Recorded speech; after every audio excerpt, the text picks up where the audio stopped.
In this section, I would be telling you how you can write your own smart contracts using the Remix IDE.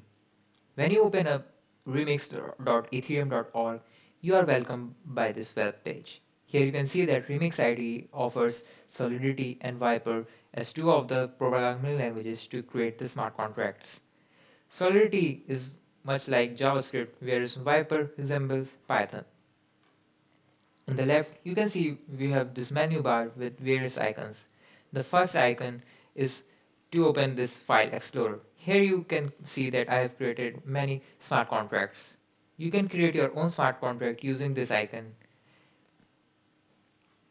Type your smart contract's name and click OK.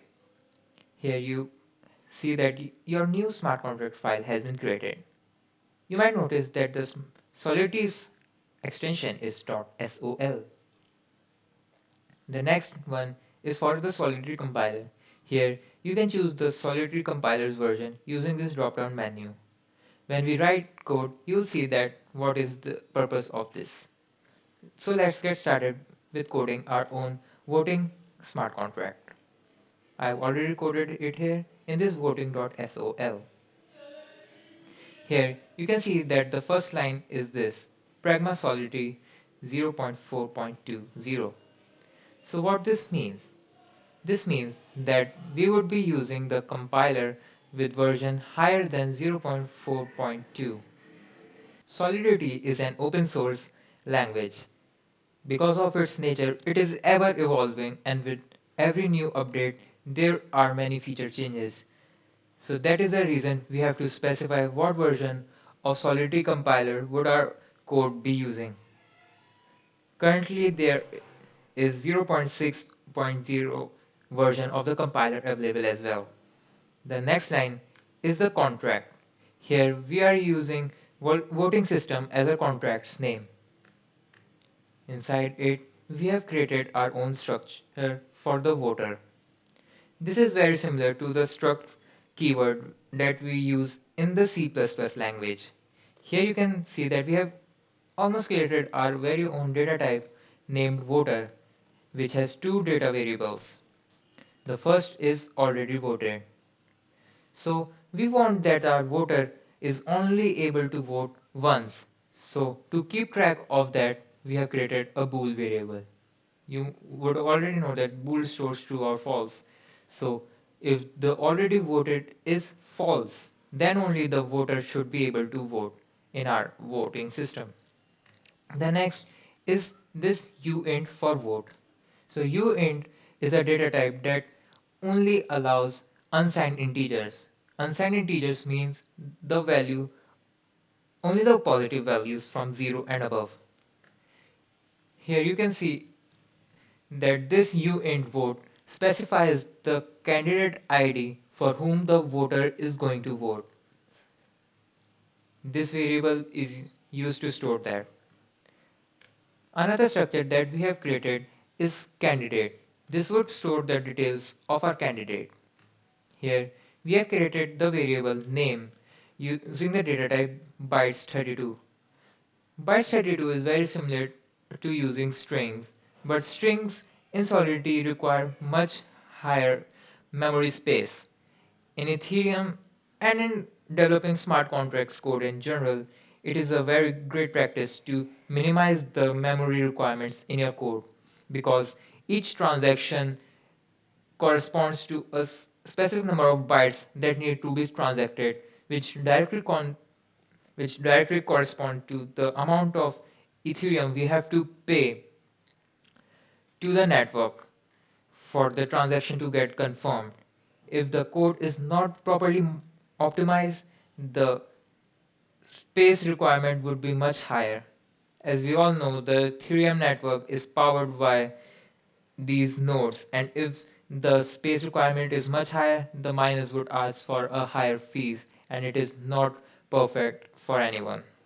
So here we have stored the bytes 32 for the candidate's name, and the next variable is votes that would store the number of votes this candidate has received. Now coming to this line, we have a mapping of address to the voter, and this has been named as voters. So you might be familiar with using arrays. In arrays, an integer like 0, 1, 2, 3, 4 is used to represent another variable. For example, if you create an array of int, say for size 5, then the variable 0, 1, 2, 3, 4, 5 would correspond to a memory location that stores that integer value. Similarly, an array of character of say hello, that is HELLO, the different characters, the index of 0 would point to char of H, the next one would point to E, and so on. Similarly, mapping is used. Here we are mapping the Ethereum address of the voter to its structure, which we have defined just above. We are naming this as voters. The use of this variable is very much similar to the class, very much similar to the arrays.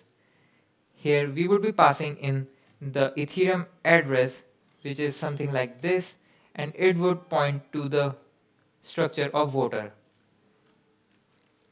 The next one, we have created a normal array of the candidate structure and named it candidates. You can see that we have used the public identifier as shown here. What this does is that these keywords specify the Ethereum blockchain that whenever we try to get this information, it is publicly accessible to anyone interacting with this smart contract. We don't need to create a specific getter function for such variables. If we specify public variable, then the Ethereum blockchain and the smart contract automatically create the getter functions for us to use. You would see that in just a moment.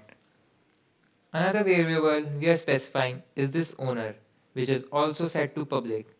It is the Ethereum address of the user who would deploy the smart contract. In this constructor, you would see how we are setting it automatically to the Ethereum address that deploys this smart contract. Now we have here this bool with name is open. It is also set to public. Is open keyword would be used to tell whether the voting procedure is still ongoing or not. We would set it in the following code. Here you can see that we have created a constructor. In the version 4.2 and below, the constructor would be formed with creating our custom function with a name same as that of the contract's name. This has changed though in the newer versions where we can use the keyword constructor. Here you can see that we are passing an array of candidate names into this function. This function also has been set with public. Public means that anyone can access this function by calling it using the Ethereum address of the smart contract that would be generated. I would be showing you the working in just a moment.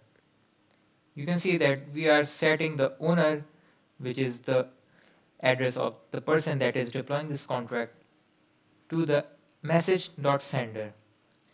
So you might be familiar that the constructor function is only called once when the code is deployed or executed. So in our case, when our smart contract gets deployed on the Ethereum blockchain, this block of code get executed once. And we can get that transaction details in this MSG variable.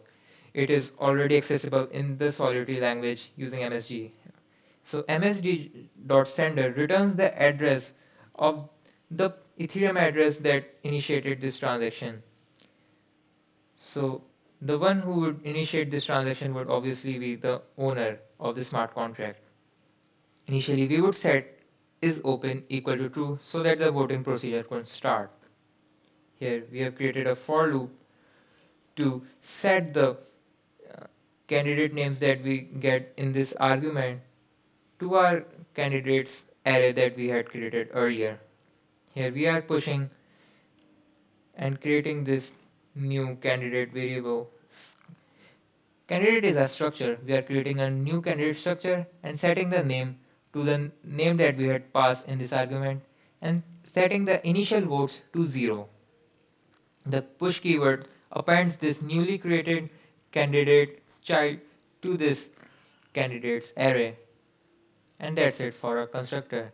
So what this constructor did was set our owner to the Ethereum address that initiated and deployed this smart contract, set the isOpen to true, and populated this candidates array with the candidate name and initial votes of 0. Next we have our vote function. In vote function we can see that the candidate vote is used as an argument.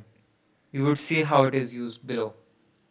So first of all, it is also set as public, so anyone can call this function as previous one. So here it is written require is open. So require keyword is very much like the return variable in the sense that after return variable no further code gets executed. So if the require one so if inside the require one it is false, then the following code would not execute. Here we can see that if the voting is not open, that means that if it has ended, then the following code would not run and the transaction would get declined. And if it's true, that is open variable is true, that the require function would allow the further code to get executed. Here you can see that we are creating current voter variable of the struct voter equal to voters, and inside we have written msg.sender. Don't worry about the storage keyword, we would come back to it later. So you are familiar that msg.sender is the address that has initiated this transaction, and we have created a mapping of address to voter in this voters array. So when a voter calls this function with this candidate vote as an argument, then the voter's address is passed into this voter's mapping, which returns the array, which returns the structure of our voter, which gets stored in this current voter variable. Now another important thing of vote is that a particular voter can only vote once. To implement this, we use require keyword again. Here, current voter is the voter struct and dot already voted corresponds to our boolean variable that we had specified earlier in our struct voter. So this require keyword is checking whether the current dot already voted is true or false. If the voter has already voted, then the corresponding code would not run. If this is a new voter and he has not voted, then only this following code would execute. The following code is current voter dot vote equal to candidate vote. So remember that the voter has to pass his candidate ID in order to vote for that particular candidate. So we are setting that structure vote equal to candidate vote, which he already has passed in this variable. Now as the vote has been casted, so we are setting the already voted boolean to true, and then update the candidate votes of that particular candidate that the voter has voted for. Now you can see that the already voted has been set true. So if this particular voter tries again to vote for any other candidate or the same candidate, then this require function would return false and the following code would not run, thereby eliminating the risk of double voting. Next function is close voting. We don't want anyone to just call this function and close voting. We only trust our owner, so we set this require message.sender equal to owner. If except owner anyone calls this function, the following code would not execute, thereby ensuring security for our code. So we require that the owner is only sending this transaction and the voting is currently open because you can't close a closed voting. So we set the variable to is open to false. And the final thing in our voting is to get the winner. For that we create a getWinner function which returns an object of byte 32. Using the constant keyword ensures that no state change takes place and we are only getting the value from our current existing state of the smart contract. So what is actually a state change? We know that we are storing these variables in our smart contract. Whenever there is a state change, all the nodes have to agree that this particular state change is verified by the blockchain, and this requires to pay a certain fee. But using constant ensures that we are not going to change any state of our smart contract, thereby reducing our fees to around 0 ETH. So let's see how this getWinner function is working. So first of all, we require that the voting has already closed. Then only we are going to announce a winner. So here we have set maximum amount of votes equal to 0 and winner candidate equal to 0. Then it is just normal for loop to check for who got the most amount of votes. We run a loop from 0 to the candidates dot length, that is the length of our candidate array. If that candidate's votes is greater to the maximum amount of votes, we set max votes equal to that candidate's votes and winner candidate equal to that ith element. And after executing it, we return the name of that particular candidate, which is in the format of bytes 32. So that is how this voting function works. Let's test out the smart contract. First of all, we have to go to the Solidity Compilers tab here. As we are using 0.4.20 as our version, we have to select that in this drop down menu. Wait for the remix ID to load that compiler. Click on compile to compile our smart contract. Wait for the compiler to get fully loaded. After loading, click on compile. Here you can see it is returning some warnings. If there is some error in our code, it would automatically get highlighted in this. As you can see, it is referring to the line number and the character which is wrong. Compile it again. There are no errors. Now head over to this section which deploys our smart contract. Here you can see this environment.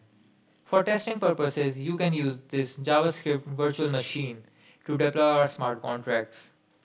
There are other ways you can use to deploy a smart contract. Injected Web3 refers to the MetaMask extension, which I would be telling you about in just a minute. Here you can see the addresses corresponding to my MetaMask. For testing purposes, JavaScript virtual machine is the preferred way because it does not require any actual ether to spend and it is fast as compared to other ways.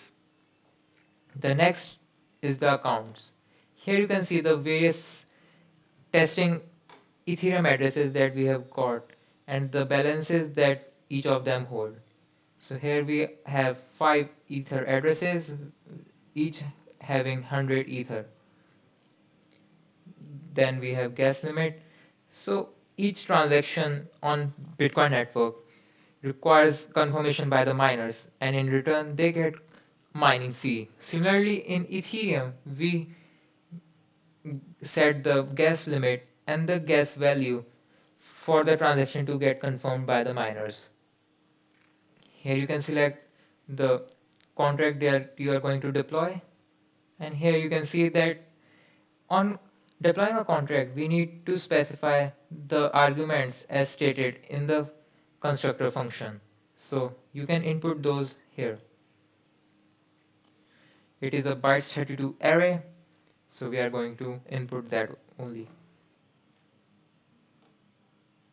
To input this, we would require the data type to be of bytes 32. For that, I have converted a string into hexadecimal and made sure that it is of 32 bytes.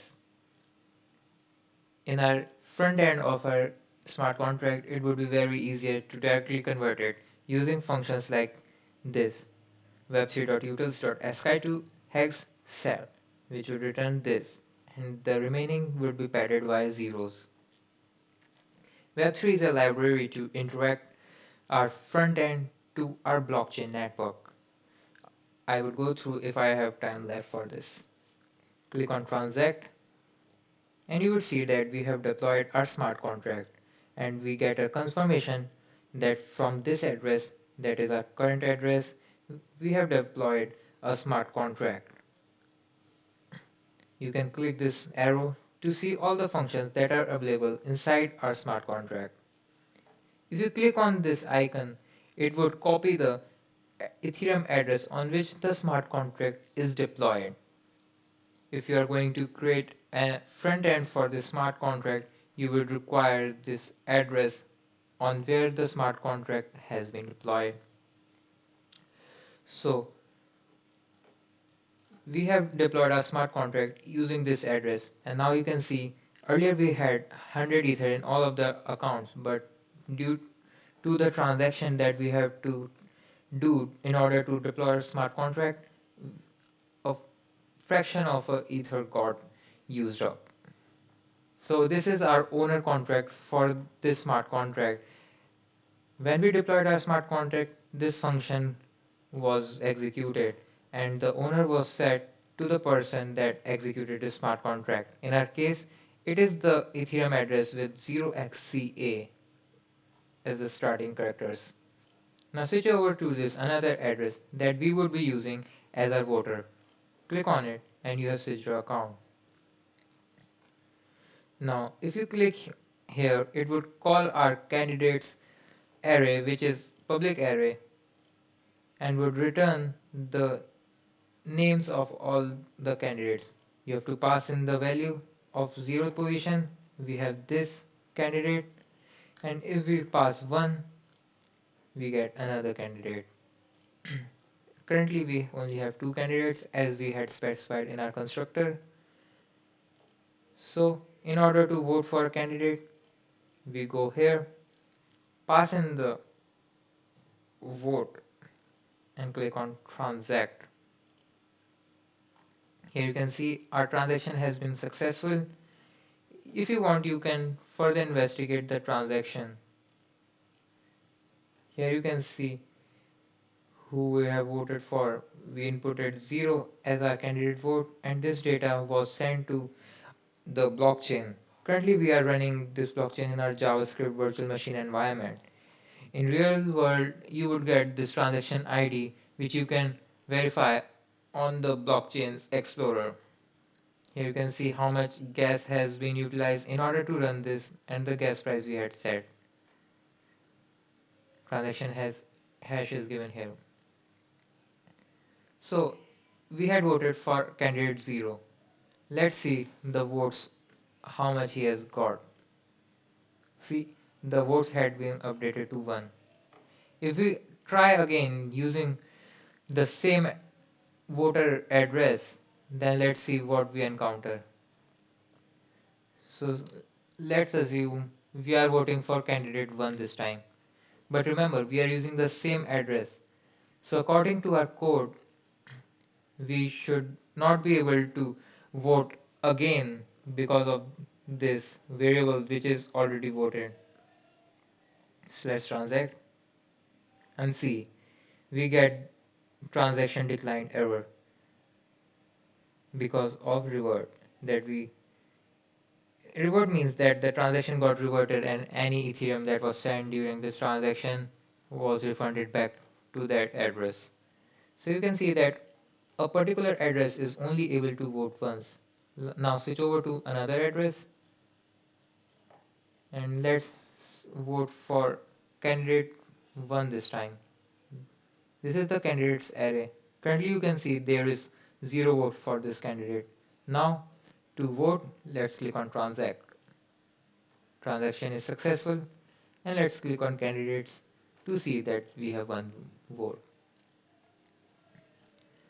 Now for the final voter, switch over to this third address here of voter. Now let's vote again for candidate 1. Click on transact. Transaction is confirmed and click on candidates. We see that candidate ID 1 has votes 2 and the candidate with ID 0 has vote 1. You remember that we set public to voters, public to candidates, and to the bool is open as well. So the smart contracts automatically generate the getter function for them, as you can see here. If we click on it, the query gets to the Ethereum blockchain and returns the value. Currently is open is a bool which is set to true. If we click on get winner, the transaction would fail because the require is open with negative sign. That means the it is required that the voting is stopped. You can also get the voters information using this. So we have voted using this address recently. Click on copy. This copies our address, paste it in the address field, click call, and you can see that already voted is true and the vote is set to candidate with ID 1. Now it's time to end our voting. Click on this button to call close voting. You can see that this transaction has resulted in an error. So what's that reason for this? You would recall that we have set the close voting function to be able to be called only by the owner. So let's switch our account back to our owner, which is this 0xCA. Click on it. We have switched accounts. Click on close voting. The transaction has been successfully executed. Now if we click on is open, you will see that the bool has changed to false. Now if we click on the get winner function, we meet with this. This is the candidate name of our winner. You can just convert these bytes into ASCII value in your front end. That's it for this voting smart contract. If you have any queries, you can ask in the comment section below and I would happy to help you out. Now we are going to cover a very crucial topic which is required in order to interact with the decentralized applications hosted on the Ethereum blockchain. We are going to discuss about MetaMask. So what is MetaMask? MetaMask is a browser extension that lets the user to interact with the decentralized web. We are aware that the centralized web consists of a server and client model. The client usually uses these popular web browsers like Google Chrome, Opera or Firefox. But in order to interact with the Web 3.0 as we know it, which is the decentralized web, we require a specific browsers like Brave. But if you want to use only Google Chrome, say for example, you need to install a extension which is MetaMask in order to interact with the blockchain and decentralized applications. So MetaMask lets you run decentralized applications without being part of the Ethereum network as an Ethereum node. Instead, it lets you connect to another Ethereum node which is called Infura. Infura.io if you want to read more about it, that lets you run smart contracts on that node. MetaMask can also act as your Ethereum wallet which contains your ethers and various other tokens. MetaMask acts as a gateway to the decentralized web and your web browser. For Chrome, MetaMask can be downloaded from the Chrome Web Store. Similarly for Mozilla Firefox as well. When you install MetaMask for the first time, you would require to set up it. First, you need to create a password for your new MetaMask account. Create password. This is a very important step. Unlike other centralized services like email, accounts, or even banks, where if you forget your password, you can recover your account using forget password. But when dealing with cryptocurrency wallets, there is no such way. if you lose your keys, and as the keys are only managed by the users like you, the accounts are only accessed by cryptographic hashes, so no one could help you if you forget your password. Only way is by using a seed phrase which acts as a backup which gets generated in the next step. Generate a secure password in this step, remember it, and then click on proceed. Here you will be greeted with this 12 characters string of random English words. This is called a seed phrase. A seed phrase is a unique 12 random English words that are unique to your wallet. If you forget the password, then seed phrase is the only way that you can recover your wallet. You should make backups of your seed phrase. So let me explain. The wallet file generated by MetaMask is secured with a password. In order to access the wallet, you need to enter the password. But say if the computer just stops working or crashes, then the only way to get back your account is to import this seed phrase into your new wallet in another PC, and all the same accounts would get displayed there. So seed phrase should be stored securely such that no one else can access it, as it's the gateway to your account. After confirming that you have stored your seed carefully, you would be greeted with this page which would show that you have successfully created your MetaMask wallet. Now I will show you how you can interact with your MetaMask extension. Here you can see that this is the icon for MetaMask extension. Click on it, you would get the following screen. Here you can see all the accounts that are associated with this MetaMask wallet. Here you can see I have 1 ETH in this. Here you can see set the name of your accounts as well. If you click on it, you would copy the address of this Ethereum wallet. You can send the Ether from one wallet to another by pasting the address of that Ethereum wallet. Click on menu and you can see the balance of various tokens and the Ether, of course. In order to get your private key for that particular Ethereum address, click on details. Here you can see export private key option. You would need to enter the same password that you set when you created your account. Click on confirm and you would see that this key here. Now, there are various networks available for the Ethereum. The main Ethereum network is the one that has the Ether which have value in real life. The other ones are just test networks. For example, Robston test network, Ringby test networks. The Ether that is in those accounts does not have any real value. So these are perfect for your development purposes. Let's switch to any test network, say Ringby.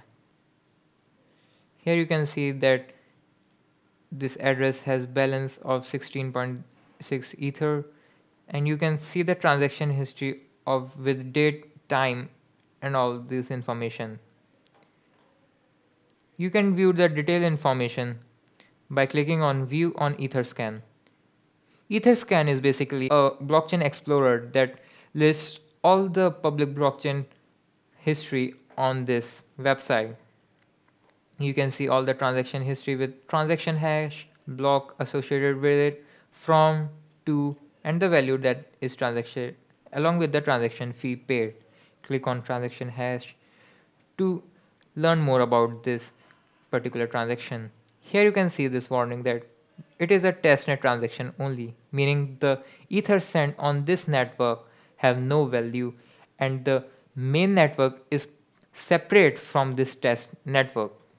Here you can see that the transaction was successful, took place 26 days ago, and was sent to this particular contract.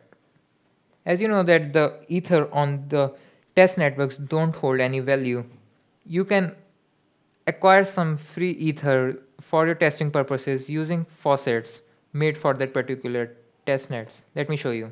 In order to get free ether for your testing purposes on one of the testnet, you have to access their faucet website. Here we can see that Ringby faucet requires you to paste a social media link containing your Ethereum address. So you have to make, say, For example, a tweet containing an Ether address, paste that tweet here, click on Give me Ether, select one of these options, and that Ether would be sent to your corresponding address that is stated in your social media. So you are currently aware of the terms private key and seed phrase. But what are the differences? So private key is a string of characters that corresponds to a public address. In this example, we have this private key and it corresponds to a single Ethereum public address. So if you want to transact using this address, you need to have this private key along with you, or else the transaction would occur.